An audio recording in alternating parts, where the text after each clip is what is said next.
Hello दोस्तों, आज की कहानी का नाम पोते का दादी के लिए प्रेम। तो आइए चलिए कहानी को शुरू करते हैं। दादी का चश्मा टूट गया। रोमी अपना होमवर्क छोड़कर मम्मी को बताने के लिए भागा। मम्मी उस वक्त टीवी देख रही थी। रोमी ने टीवी की तरफ देखा। टीवी में चिड़ियाघर का दृश्य चल रहा था। दो छोटे बच्चे लोहे के सींचों के अंदर हाथ डालकर पिंजरे में बंद बंदरों को पत्थर मार रहे थे। चोट से बचने के लिए बंदर उछल कूद तो कर रहे थे, पर कुछ बंदरों को नुकीले पत्थर लगने के कारण खून भी निकल रहा था। एयर कंडीशनर रूम में भी मम्मी के माथे पर घबराहट के कारण पसीने की बूंदें थी और आंखों में आंसू। दादी का चश्मा टूट गया। इस बार रोमी जोर से चिल्लाता हुआ बोला, टूट गया तो कौन सी आफत आ गई, बन जाएगा नया। अभी मेरे डायलॉग मिस मत करवा, कहते हुए मम्मी वापस टीवी देखने लगी। रोमी सकपका गया। उसकी हिम्मत नहीं हुई कि वह मम्मी से चश्मे के बारे में दोबारा बात करे। वह कमरे से बाहर निकल गया, पर मम्मी इतनी जोर से बोली थी कि दादी तक उनकी आवाज पहुंच गई थी। दादी ने देखा कि रोमी मुंह लटकाए उन्हीं की ओर चला आ रहा था। दादी कहते हुए रोमी ने उनको पकड़ लिया। दादी का गला भर्रा गया और उनकी आंखें भर आई। रोमी की हथेली पर दो बूंद आंसू टपक गए। आप क्या चश्मे के लिए रो रही हो? रोमी ने दुखी होते हुए पूछा।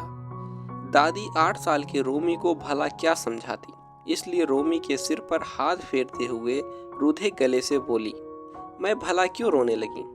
वो तो कई बार बिना चश्मे के आंखों में पानी आ जाता है। रोमी ने दादी के उदास चेहरे की तरफ देखा तो उसने अपनी नन्ही हथेली से दादी के आंसू पोंछते हुए कहा, चश्मा टूटने के कारण आप रामायण भी नहीं पढ़ पाई, पर आप चिंता मत करें, मैं आपको पढ़कर सुनाऊंगा। दादी ने रोमी को सीने से भींच लिया और पल भर में ही न जाने कितने आशीर्वाद दे डाले। रोमी ने बिना कुछ कहे टूटा हुआ चश्मा दादी के सिरहाने रख दिया और रामायण उठा ली। तभी वहां मम्मी आ गई। रोमी के हाथ में रामायण देखते ही मम्मी गुस्से से बोली, तुम्हारा होमवर्क तो पूरा नहीं हुआ है और तुम रामायण लेकर बैठ गए हो। दादी का चश्मा टूट गया है ना, इसलिए उन्हें रामायण सुनाने जा रहा था, रोमी बोला। मम्मी ने गुस्से से आग बबूला होते हुए दादी की तरफ देखा और कहा, रोमी तो बच्चा है, पर आप तो उसे मना कर सकती है ना कि वह पहले पढ़ाई पर ध्यान दे और उसके बाद इधर उधर के काम करे। दादी सन्न रह गई। वह किसी अपराधी की तरह सिर झुकाकर बैठ गई। अपनी सफेद साड़ी से आंखें मसलते हुए वह बोली, मुझे तो पता ही नहीं कि किसके हाथ में रामायण है। तुम्हें तो पता है ना कि मोतियाबिंद के कारण मुझे बिना चश्मे के कुछ साफ नजर ही नहीं आता है। चश्मा चश्मा, पता है कि आपका चश्मा टूट गया है। अभी 10 मिनट भी नहीं हुए हैं चश्मा टूटे और नाक में दम करके रख दिया है सबने। रोमी गुस्से से बोला, मम्मी मैं पापा से आपकी शिकायत करूंगा कि आप हर समय दादी पर चिल्लाया करती हो। मम्मी ने रोमी के गाल पर एक तमाचा जड़ दिया और उसके हाथ से रामायण खींचकर मेज पर रख दी। रोमी रोता हुआ अपने कमरे में भाग गया और कुछ देर बाद ही सो गया। शाम को जब वह सोकर उठा तो उसे बाहर के कमरे में पापा के बोलने की आवाज सुनाई दी। वह दौड़ता हुआ पापा के पास पहुंचा। पापा ने उसे देखते ही गले से लगा लिया और बोले, देखो मैं तुम्हारे लिए क्या लाया हूँ। रोमी ने देखा कि सोफे पर लाल रंग का एक सुंदर सा क्रिकेट बैट रखा हुआ था। रोमी खुशी से उछल पड़ा। बैट को देखते ही रोमी अपना सारा दुख दर्द भूल गया और अपने दोस्तों को दिखाने के लिए तीर की तरह घर से बाहर निकल गया। दोस्तों के साथ खेलकर जब थोड़ी देर बाद वह लौटा तो मम्मी पापा किसी बात पर हंस रहे थे। मम्मी उसे देखते ही बोली, पता है तुम्हारे पापा हमें घुमाने के लिए तुम्हारी मनपसंद जगह मसूरी ले जा रहे हैं। मसूरी का नाम सुनते ही रोमी खुशी के मारे उछल पड़ा और बोला, अरे वाह, वहाँ तो बहुत मजा आएगा। हम सब एक दूसरे को बर्फ के गोले फेंक कर मारेंगे। मम्मी मुस्कुराते हुए बोली, अब चलो जल्दी से सब खाना खा लेते हैं, कल पैकिंग भी करनी है। हम परसों सुबह ही निकलेंगे। तभी रोमी को तुरंत ही दादी के चश्मे का ध्यान आया और वह बोला, पापा, दादी का चश्मा टूट गया है।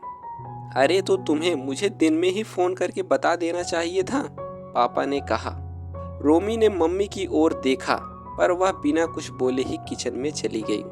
पापा कुछ सोचते हुए बोले, हम मसूरी से वापस लौटकर उनका चश्मा बनवा देंगे।